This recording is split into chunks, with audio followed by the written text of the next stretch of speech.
Dalam permadani luas pengalaman manusia, pencarian cinta berdiri bak sebuah odisi yang menggoda, perjalanan berliku melalui labirin emosional yang memikat sekaligus mengejutkan.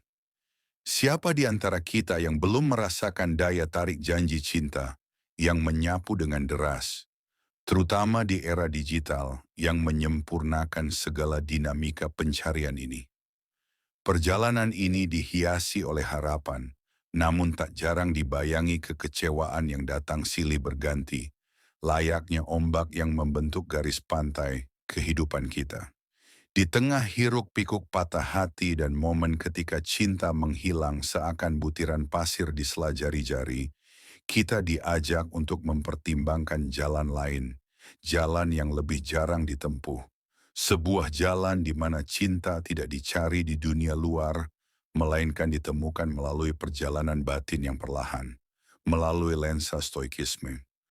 Stoikisme, filsafat kuno yang lahir dari kedalaman pengalaman manusia, menawarkan sebuah suar dalam pencarian ini. Filosofi ini mengajarkan kita seni menengok ke dalam diri untuk menemukan kekuatan disiplin, keaslian, dan refleksi mendalam. Dalam pelukannya, kita belajar bahwa pencarian cinta yang panik seringkali menyeret kita ke dalam lingkaran imitasi dan ekspektasi, tempat kepuasan tetap samar. Narasi romantis modern telah menempatkan cinta sebagai obat mujarab, kunci menuju kebahagiaan dan kepuasan abadi. Kita diajak untuk percaya bahwa cinta adalah ramuan pasti bagi dahaga eksistensial, potongan puzzle yang hilang dari kehidupan kita. Keyakinan ini terus dipertahankan oleh media dan norma-norma sosial, membuat kita terjebak dalam siklus pengejaran tanpa akhir. Namun kaum Stoik, dengan kejernihan pikirannya, mengingatkan bahwa bukan dunia luar yang mengganggu kita, melainkan persepsi kita terhadapnya. Fata Morgana cinta sebagai solusi segala hal seringkali membuat kita lupa bahwa segala sesuatu terjadi sebagaimana mestinya. Dalam stoikisme, kita menemukan kebenaran dalam-dalam.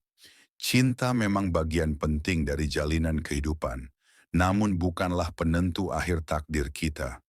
Cinta yang sejati tidak berasal dari penaklukan hati eksternal, melainkan muncul dari keteguhan jiwa, disiplin pikiran, dan proses introspeksi yang jujur. Hidup saat ini menjadi landasan pemikiran stoik, ruang perlindungan dari kecemasan masa lalu maupun fantasi masa depan. Di momen kini, kita dapat menemukan sukacita, bukan dalam angan yang jauh, melainkan dalam permadani hidup yang aktif terbentang di hadapan kita. Ketika kita menavigasi lautan cinta, stoikisme memandu kita untuk menambatkan jangkar pada kebijaksanaan batin. Cinta paling sejati tidak ditemukan dalam pelukan penuh gairah semata, tetapi dalam penerimaan diri yang hening. Dari penerimaan ini, lahir cinta yang tidak bertumpu pada ketergantungan, tetapi pada rasa hormat dan pengertian. Melalui seni refleksi diri, kita mengenal permukaan terdalam dari keinginan, ketakutan, dan harapan kita. Introspeksi ini bukan sekadar kontemplasi, tetapi perjalanan menuju inti keberadaan, membebaskan kita dari pola siklus yang tak memuaskan. Cinta pun dimaknai kembali bukan sebagai pencarian panik, tetapi sebagai perjalanan tenang penemuan bersama. Jalan stoik menuju cinta sejati adalah ekspedisi batin, bukan pengejaran dunia luar. Inilah jalan di mana kelengkapan tidak dicari pada sosok lain, melainkan ditemukan dalam kekuatan tenang jiwa sendiri. Ironisnya, justru dengan melepaskan pencarian cinta yang panik dan menumbuhkan hati stoik, kita membuka diri terhadap cinta yang lebih dalam, otentik, dan memuaskan. Dalam pengembaraan ini, stoikisme hadir tak sekadar sebagai filsafat, melainkan sebagai mercusuar batin.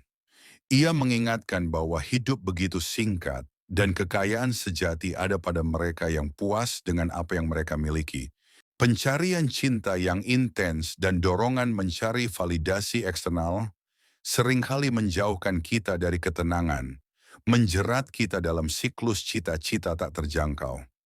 Dalam stoikisme, penerimaan diri bukan hanya konsep, melainkan esensi keberadaan. Ia mengajarkan kita untuk mengakui dan menyayangi diri seutuhnya. Inilah pembebasan dari jebakan persetujuan eksternal. Di dunia yang terus-menerus membandingkan dan menuntut lebih, stoikisme mengundang kita menemukan kekayaan dalam apa yang telah kita miliki dan hidup selaras dengan sifat intrinsik diri.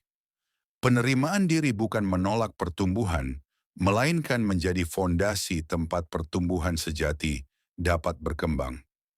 Dalam lensa ini, cinta sejati tidak menuntut kesempurnaan, melainkan mengundang kita ke ruang kerentanan dan komunikasi yang otentik. Marcus Aurelius pernah berkata bahwa kebahagiaan sejati adalah menikmati masa kini tanpa cemas akan masa depan.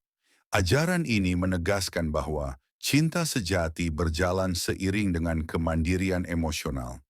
Mereka yang utuh dalam dirinya tidak mengejar cinta sebagai pelarian dari ketidakamanan, tetapi merangkulnya sebagai ruang untuk berbagi dan bertumbuh bersama.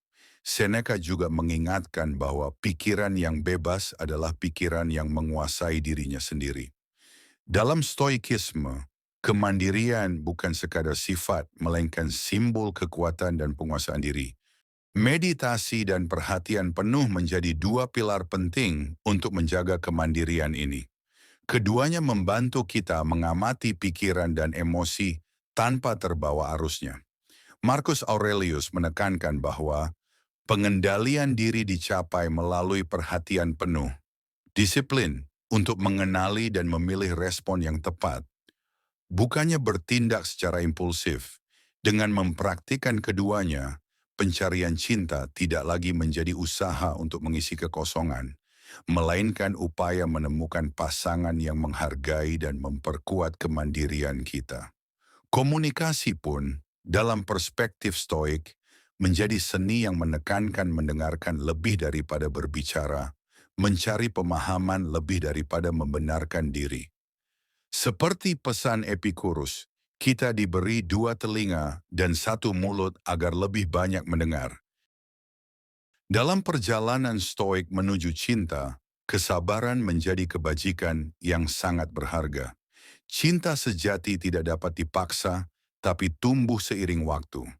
Marcus Aurelius menyatakan bahwa tidak ada hal yang terjadi pada seseorang yang tidak mampu ia tanggung. Begitu pula dengan cinta. Kesabaran dan empati membantu kita menavigasi badai emosi dan membangun hubungan yang kokoh. Stoikisme menegaskan bahwa komunikasi yang tulus bukan sekadar alat, tapi fondasi untuk koneksi yang berarti. Di tengah dunia yang mendorong kita untuk menyesuaikan diri dan mencari cinta sebagai validasi nilai diri, Stoikisme menawarkan alternatif, melihat ke dalam dan menumbuhkan kekuatan batin. Mengejar cinta tanpa henti demi validasi hanya akan mengakar pada harapan yang tidak realistis dan mengikis jati diri. Stoikisme mengingatkan bahwa kita tidak dapat mengendalikan pikiran, emosi, atau tindakan orang lain, tetapi kita selalu dapat mengendalikan respons kita sendiri.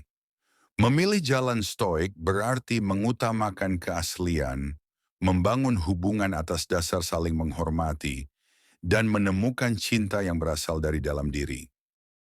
Dalam masyarakat yang sering menyembunyikan diri di balik topeng, stoikisme memperlihatkan bahwa autentisitas adalah jalan menuju kebebasan sejati.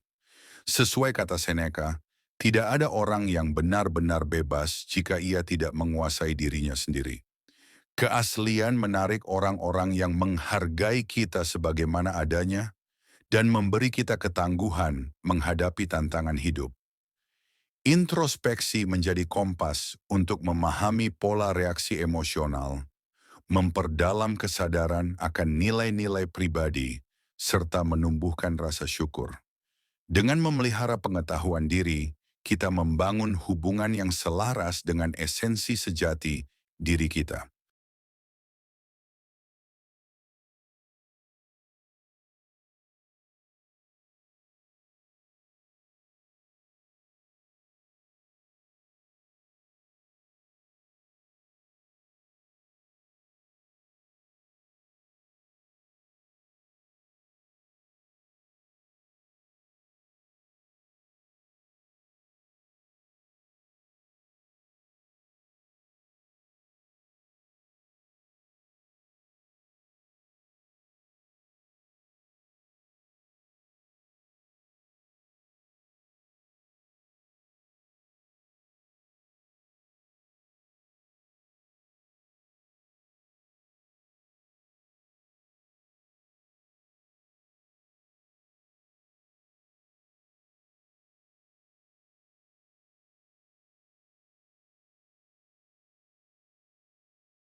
Sebagai penutup, mari kita rangkul stoikisme bukan hanya sebagai konsep intelektual, melainkan sebagai praktik hidup.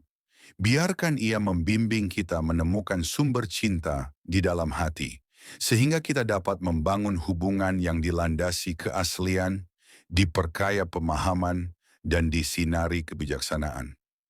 Melalui stoikisme, kita menemukan bukan hanya cinta, tetapi hubungan mendalam dengan diri sendiri, orang lain, dan hakikat kehidupan.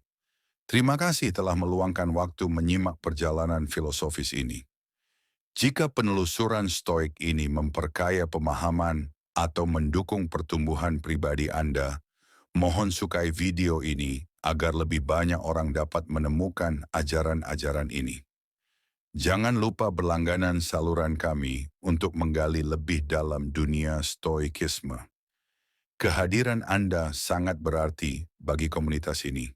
Sampai jumpa dan teruslah menapaki jalan kebijaksanaan.